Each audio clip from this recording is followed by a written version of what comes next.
আসসালামু আলাইকুম রহমতুল্লাহ।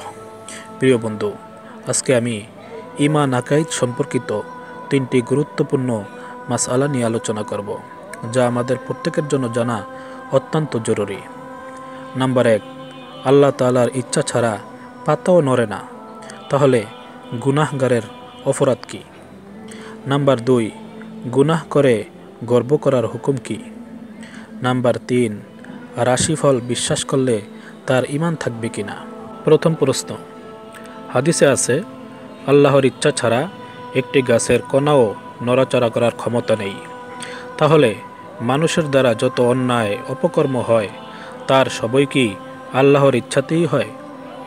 তাহলে গুনাহগারের অপরাধ কোন জায়গায়? কারণ সেটাও তো আল্লাহর ইচ্ছাই হয়।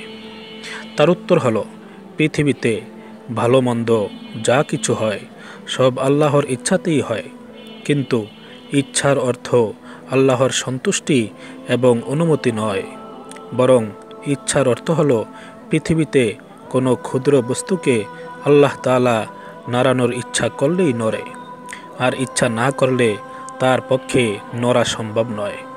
মানুষের আমল এবং কাজ সব আল্লাহর ইচ্ছাতেই অস্তিত্বে আসে। ভালো আমলের সাথে আল্লাহর সন্তুষ্টি থাকে, আর খারাপ আমলের সাথে আল্লাহর অসন্তুষ্টি এবং গজব থাকে।